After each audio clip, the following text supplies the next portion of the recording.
Cardinal Kin, a Batfam podfic written by the Royal Librarian and also illustrated and read by Hero Stories. Chapter 7 Ornithology.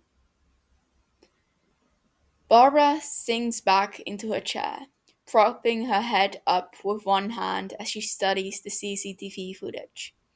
Since dinner the other night, Barbara's been curious about Bruce's neighbor slash Damien's new boss, Timothy Jackson Drake. She doesn't mean to invade his privacy, but she's a bat, and the most invasive one of them all at that. Privacy is basically just a suggestion. The security camera system around Drake Manor is fairly good, though not nearly good enough to make Barbara even pause. She's been going through the footage for the last few days, studying Drake and his habits, though there isn't really much to see. Drake Manor isn't quite as large as Wayne Manor, but it's still vast. The gardens and pathways that line the mansion are meticulously kept up by the gardeners. Cleaners come in at least once a week to keep everything spick and span. The amount of expensive and intriguing artifacts within the mansion outclass even the Wayne collection. But besides the crews that come and go to keep the manor in peak condition, the house only holds one occupant. If Barbara's learned one thing from her curiosity fueled Snoopy, it's that the Timothy Drake lives more isolated than anyone she's ever met. The security system only stores a week of footage before archiving, but from what you can tell, Timothy leaves for work early, comes home late, spends his evenings reading or buried in his laptop, likely still working, and then goes to bed. That's it. Besides the employees that maintain the place, nobody else comes or goes. Timothy spends his free time entirely alone. The fact bothers her more than it has any reason to. She doesn't know Timothy. It's possibly they've never spoken in the past, but nothing of true note. There is no reason she should care other than just basic empathy. When she first started snooping, she told herself it was just due diligence, making sure Damien wouldn't be working on someone untrustworthy. But for all the unflattering rumors surrounding him, Timothy Drake's spotless. No shady dealings, no backdoor politics, none of the embezzlement schemes that seem to come standard with Gotham's elite. He's as clean as he can be. From everything Barbara's managed to dig up, Timothy Drake is exceptionally intelligent man born into privilege and using that privilege to help others as effectively as he can. It would be admirable if it wasn't so disconcerting. It doesn't make sense for how or such a handsome, wealthy, intelligent guy to live in such an isolated environment. Barbara might have chalked it up to reclusive tendencies if she hadn't seen him at galas and in interviews, holding his own with practiced charm. He's perfectly sociable with others, though he does have a reputation for being a bit of an asshole at times. But even assholes have friends. So why doesn't he? A soft chime goes off, instantly pulling her attention away. Barbara closes down the CCTV footage, archiving her research on Drake to look over again another time. Once she has a screen cleared, she clicks on the little red diamond icon permanently fixed on her dashboard, the access to a personal chat box with Cardinal. Ever since she first became Oracle, Cardinal has been a constant in her work. She heard rumors about them for years from both her father and Batman before the famed bird made direct contact with her. To this day, Barbara isn't sure why they trusted her so easily and explicitly, but she's grateful. Barbara's eyes sweep over the message quickly. another case closed. Whoever Cardinal is, they've got detective skills that rival Batman himself. With how stretched Bruce has become over the years, Cardinal's been picking up the slack unprompted, particularly when it comes to especially challenging cases. There's yet to be a single mystery they couldn't solve. The message gives a brief summary of the case itself and its conclusion. As per usual, attached are copies of the evidence, complete with little explanations in the margins. All of Batman's proteges are trained to keep their reports meticulously organized. Cardinal's work is always just as neat and precise as any Bat. It sure makes archiving the cases in the Bat computer and sending that info off to the GCPD that much easier. Working with Cardinal has become commonplace. Barbara barely thinks about it anymore. She used to be near obsessive about uncovering that identity, but as they continued with subtle partnership, she realized she doesn't need to know. She trusts Cardinal to do what's best for Gotham, and they've never done anything to betray the faith she's learned to put in them. Of course, that isn't everyone's opinion. Barbara checks her watch. Batman should be on his patrol right now. She double taps her comb. Batman, do you read? Copy, Oracle. Batman grunts. Along with the case report, Cardinal's message includes a lead on a drug shipment arriving at West Harbor. A new gang has been smuggling in products using randomized commercial containers, making it difficult to track. They're still piecing together a pattern, but Cardinal has some sort of underground network feeding them information, usually getting the intel to the bats by the night of the actual unloading. It's not much time to act, but it's better than letting the drugs hit the streets.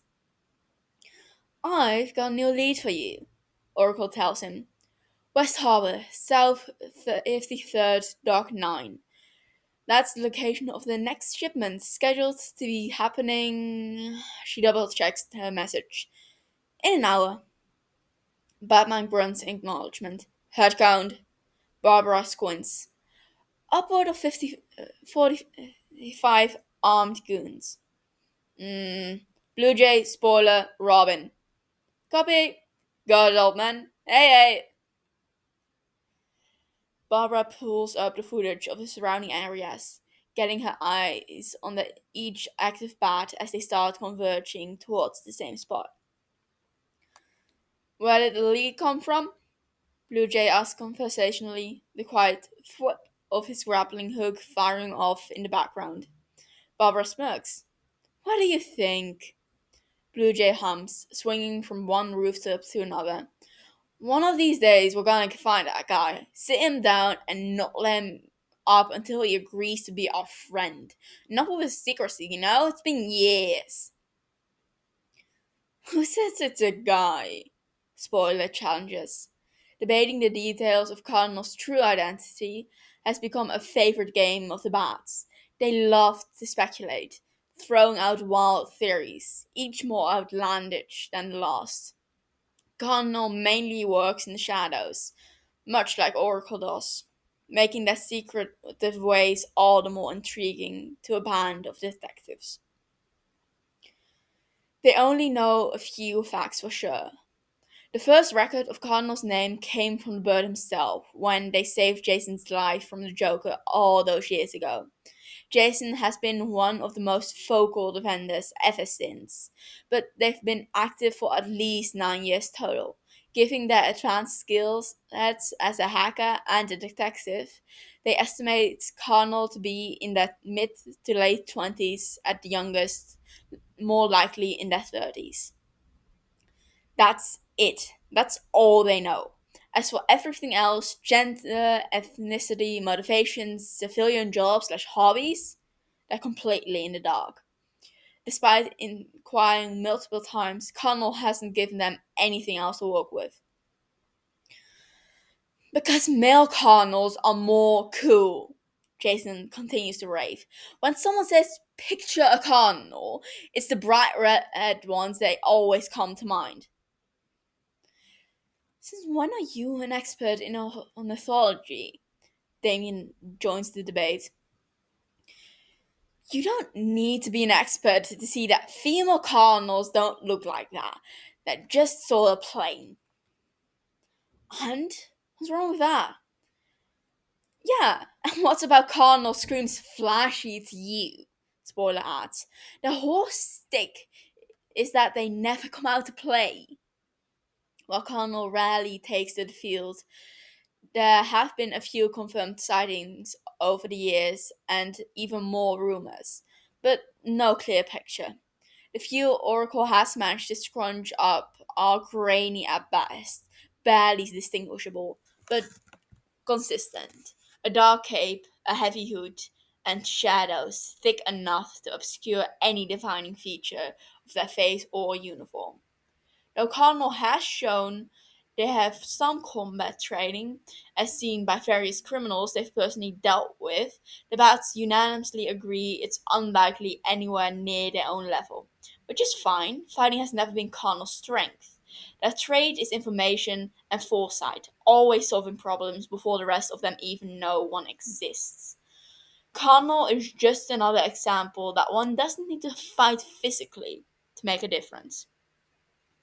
There's nothing wrong with it, Blue Jay insists, but I get a feeling they're trying to distinguish themselves from us, you know? Why pick one of the most identifiable birds if you don't want to be associated with imagery?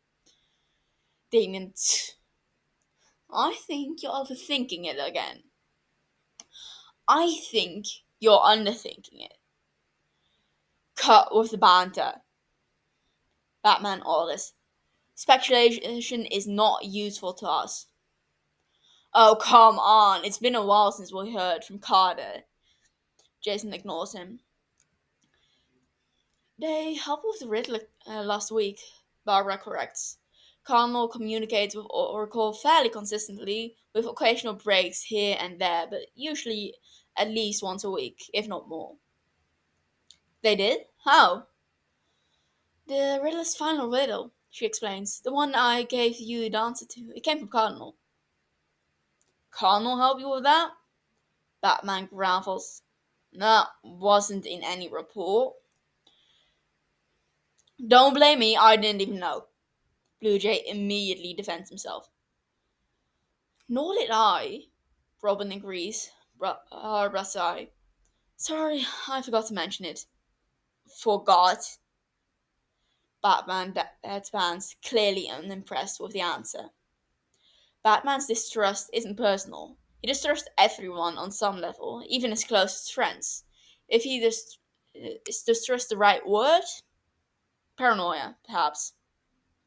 Over the years, Barbara has come to understand Bruce in a way very few else do.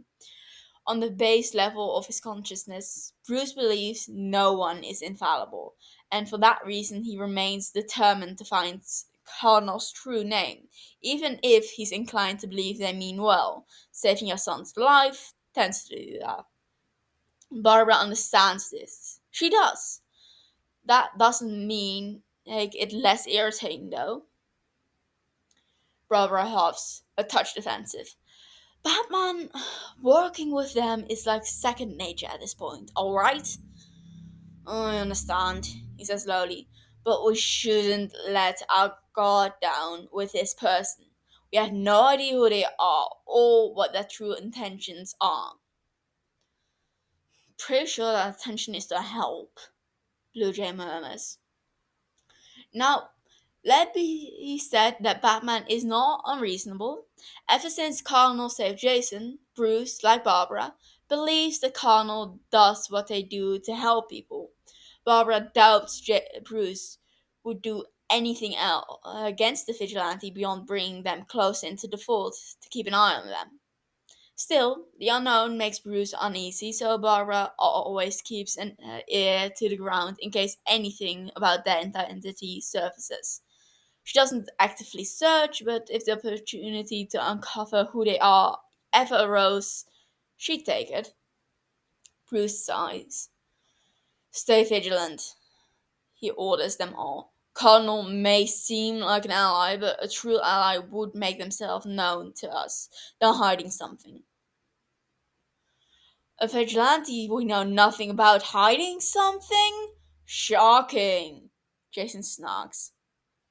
I'm serious, Batman growls. If any of you came upon them, your orders are to pursue, capture, and call me for backup. Am I clear? The vigilantes grumble out various affirmative noises, knowing better than to argue when Batman is truly serious about something. Truth be told, Barbara doesn't know for certain what she would do if she found Cardinal's identity. It would probably depend on what she found.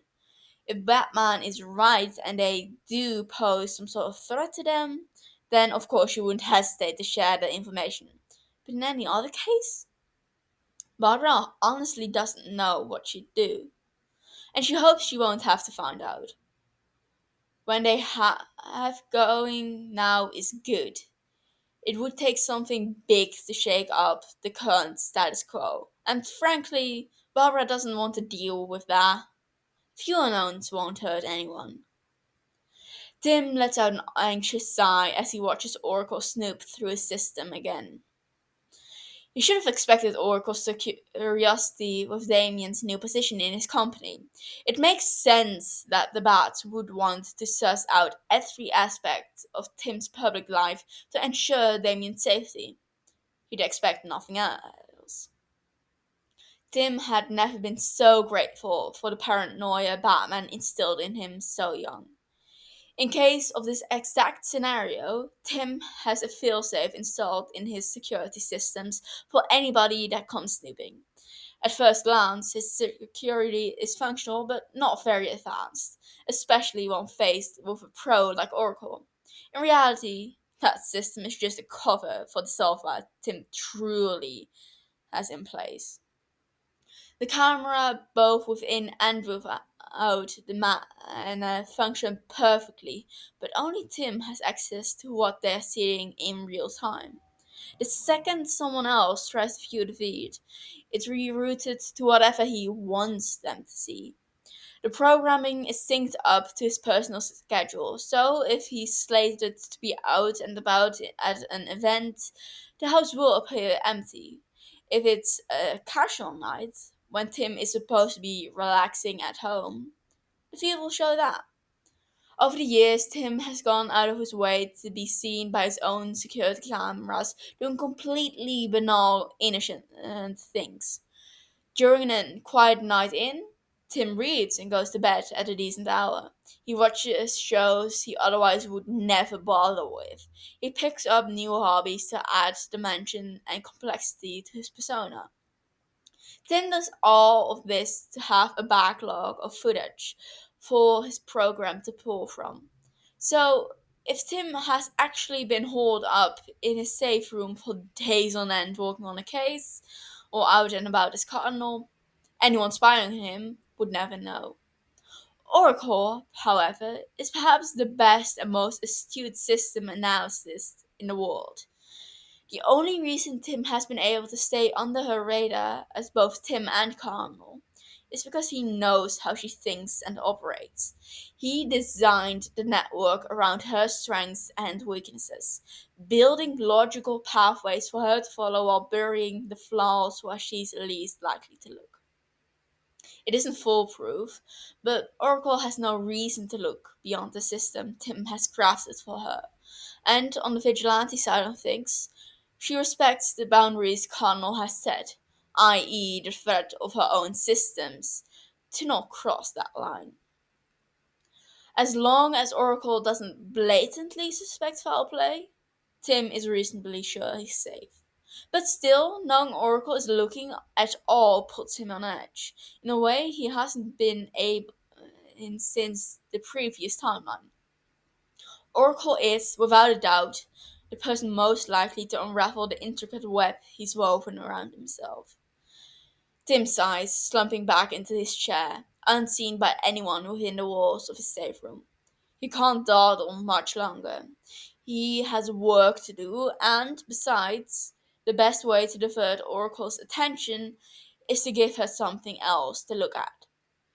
Tim gets up and prepares himself for the rest of the evening.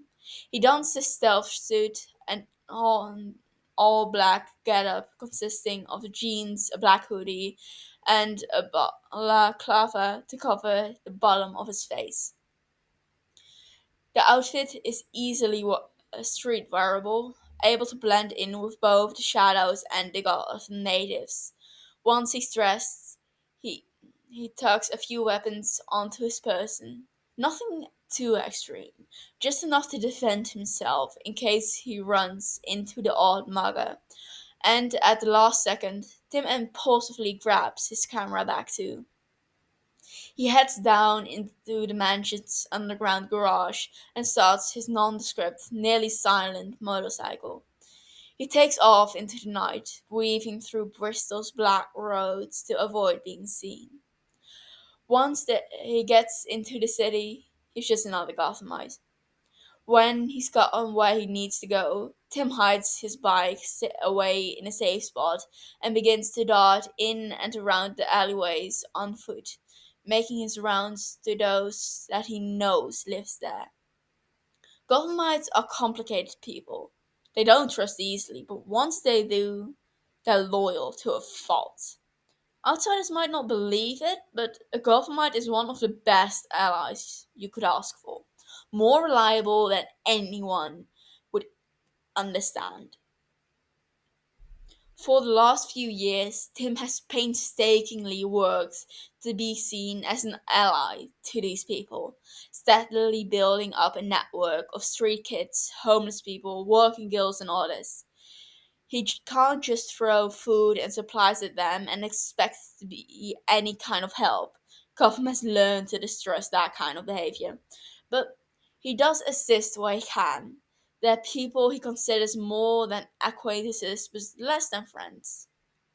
Tim checks in with each of them occasionally as he can, making sure they're fed, doing well overall, while also gathering valuable intel in the process. They don't know who he really is, but they don't need to.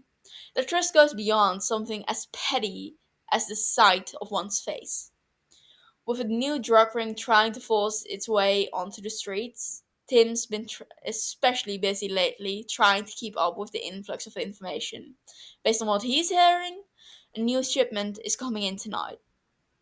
Tim ducks under a rusted fire escape, boots barely making a sound on the wet concrete. He's been out for over an hour now, but with any luck, this will be his last stop. A scrawny figure steps out of the shadows, hoodie pulled low, hands shoved deep into the pockets of a ratty jacket. Get out of here or I'll break your kneecaps, the kid mutters perfunctorily. No real bite behind it. Tim gives a dry chuckle. But I brought snacks, he says, pulling a wrapped protein bar from his bag and tossing it. The kid catches it with barely a glance. Now all you bought? Tim pulls out the rest of the box, then raises an eyebrow. I need something first. The kid hesitates, leaning against the wall and unwrapping the first bar with his teeth. West Harbor, .9, midnight. Tim nods, filling the info away. You sure it's .9 this time? He nods, chewing. Whole thing's been crawling with that guys already. Give me a number. He shrugs. At least 40, probably more. Armed, but you didn't have that from me. You know I never do. Tim tosses him the box. The kid catches it and gives him a lazy salute with the half-eaten bar. See you next time, Gerback. Tim smirks. Stay warm, Malcolm. Tim hops over a few more alleys until he finds an empty one. He crouches down in the shadows behind the dumpster and pulls out one of his phones. This one is fully encrypted and synced up to his Cardinal servers. He attaches the newly gathered info to a previously drafted message with his most recent casework and sends it off to Oracle. The bats will have plenty of time to handle the shipment.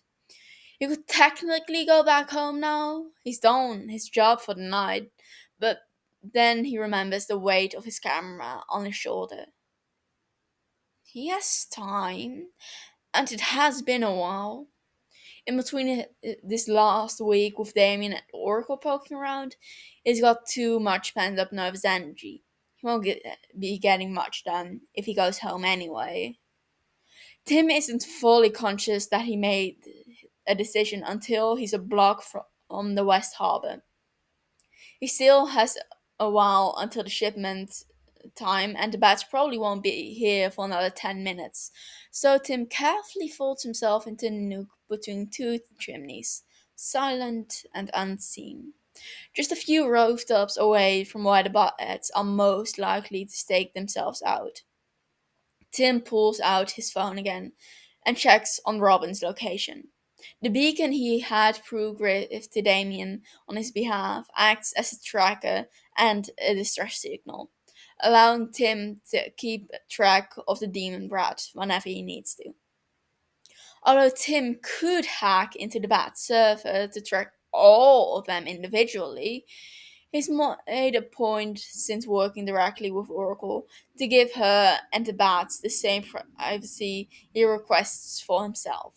He doesn't invade their systems anymore, and even if he did, Oracle would know about it.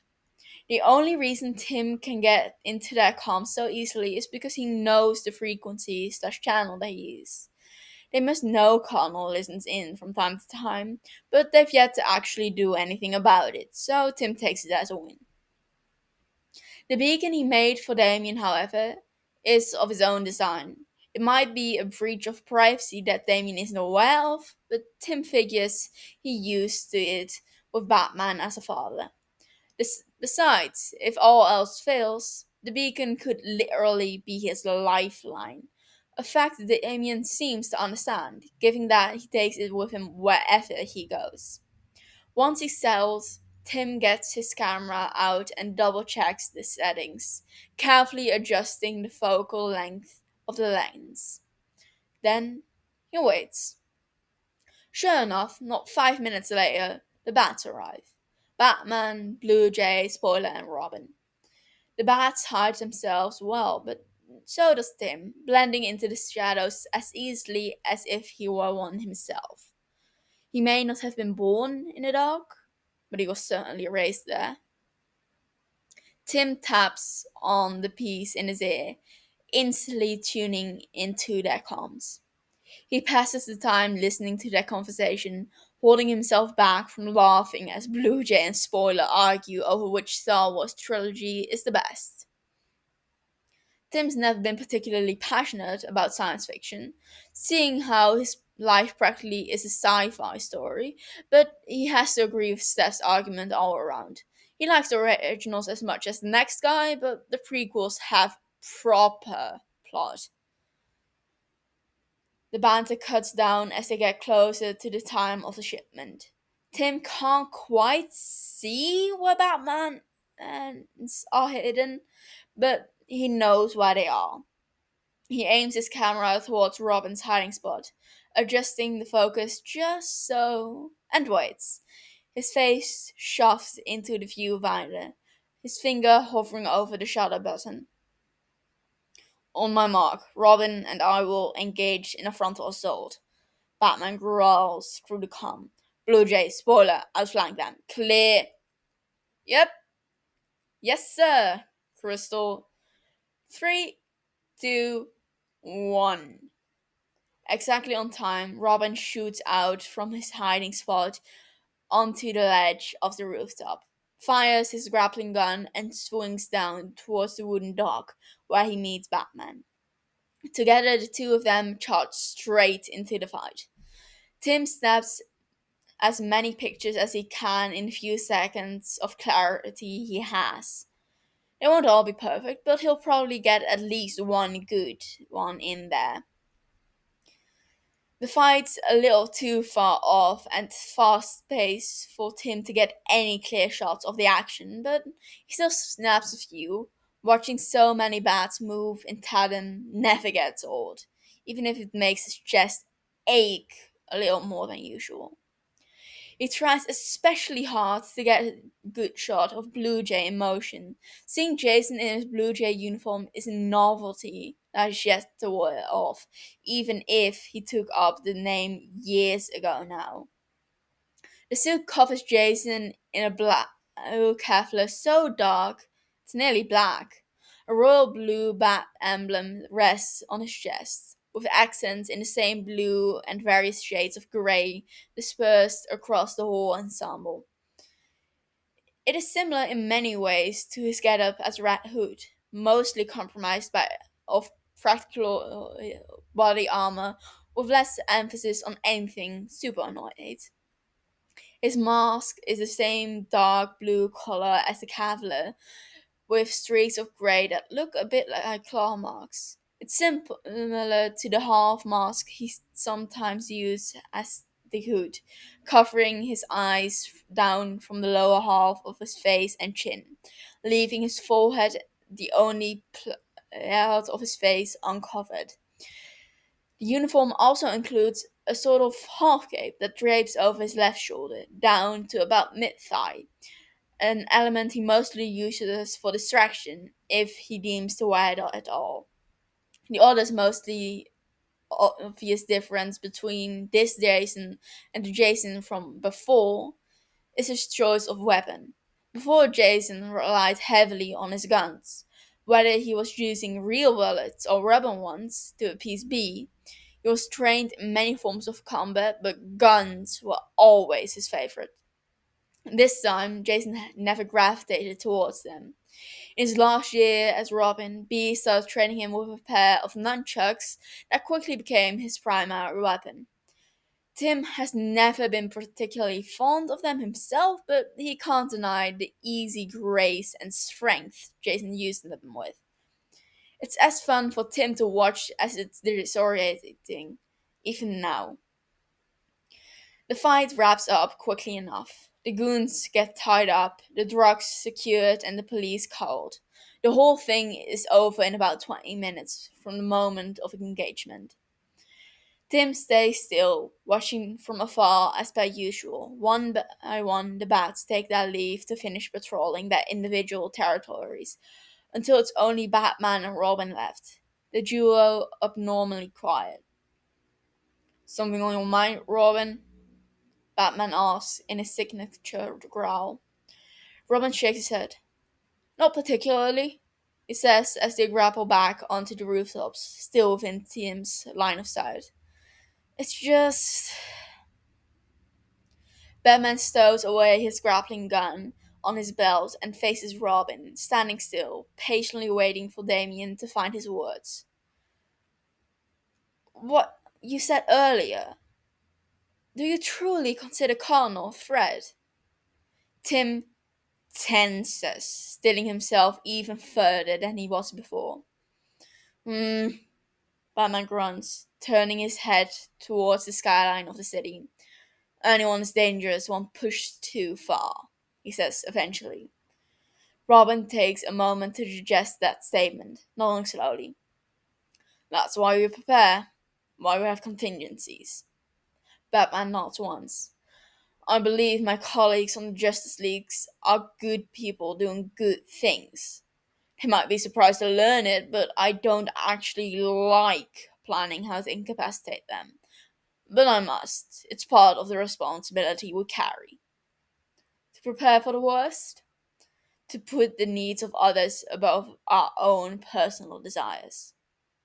Tim swallows, ignoring the lump growing in his chest. Connor saved Jason's life and has saved many lives. If they ever asked me for help, I'd give it, but I refuse to be caught unaware if they decided to turn on us. Robin gazes down at his feet, his brow furrowed. I understand, he says, but I think you forget how loudly actions speak. We may not know their name, but do we not know their character? Batman's lip twitches. But perhaps. Batman turns on his heels. stalking to the other side of the rooftop and casually jumping the gap to the next one.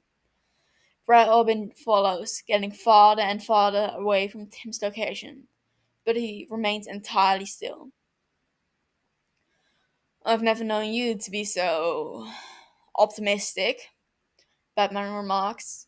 Tim listening solely through the still active comms now.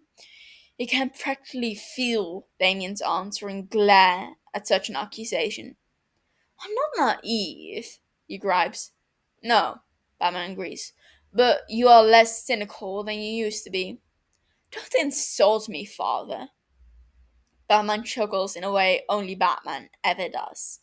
Low, soft, and barely distinguishable.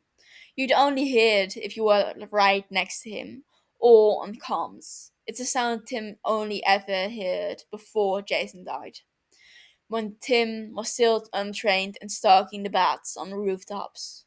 By the time he became Robin himself, such simple expressions of happiness were gone. It's ironic.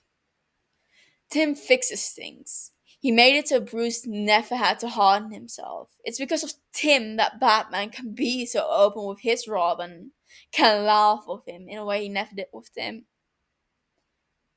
And here's Tim is, still hiding on rooftops.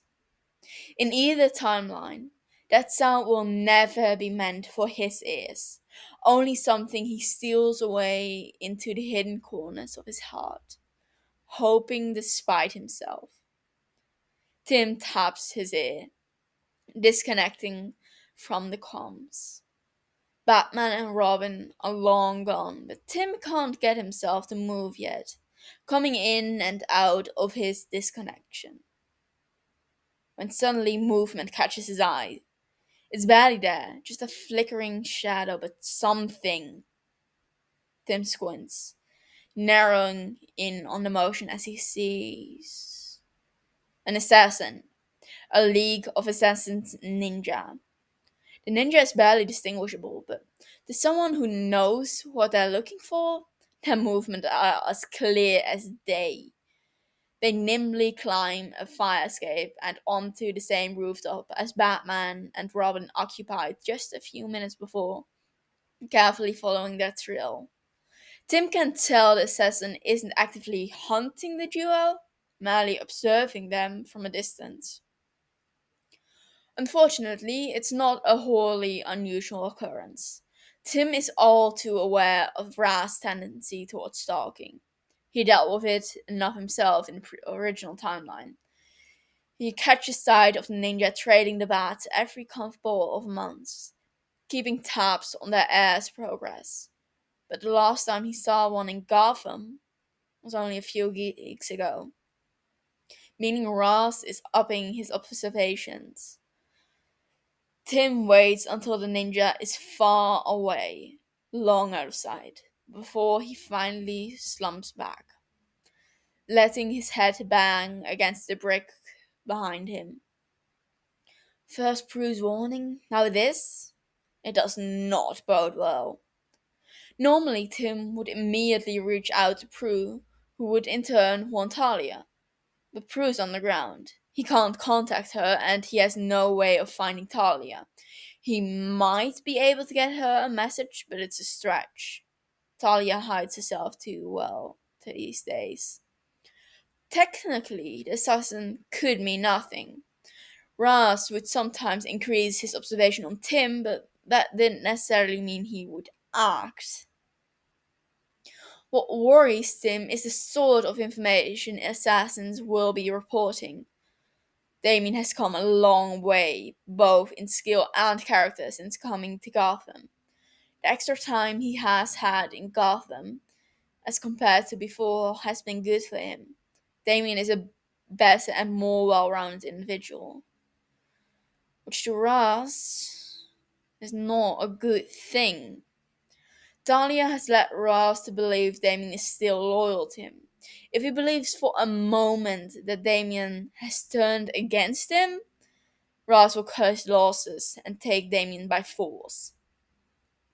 Tim has to be prepared for that and every other possible outcome. At least he has the perfect cover to keep a close eye on Damien. Barbara watches in horror as a little boy with green hair and pale skin laughs and laughs and laughs. But there's no humor in his eye, no joy. She sees behind the sickening sound to pure pain in his eyes, the panic. There's a body nearby, steadily losing blood, but she couldn't care less if the monster is dead or alive. Slowly, the boy's laughs evolve into barely audible sobs, silent, but for the hitching breaths he can't quite hide.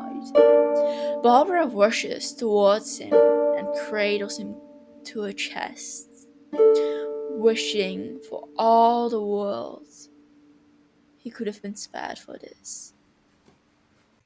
Barbara's eyes fly open, the pain and guilt of the dream still clinging to her. She sits up in bed and turns on the light in an instant, grabbing her laptop and beginning her usual routine when the nightmares come to her. She scours her security system and finds no breaches. She meticulously checks and finds every bird of prey and bat she can get a location on, double checking their vitals. As the minutes pass on and no problems arise, her heart rate slows and her mind quiets. The city's calm now, creeping into the barely early hours of the morning. All is well.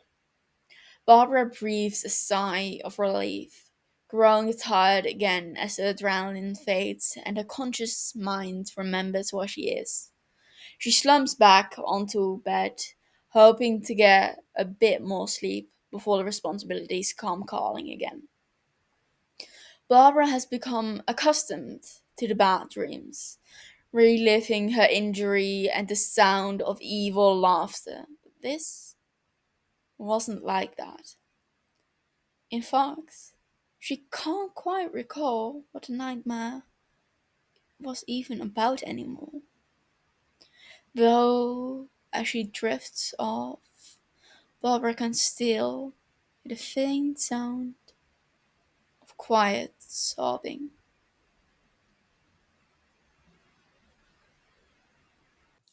And that's the end of chapter 7.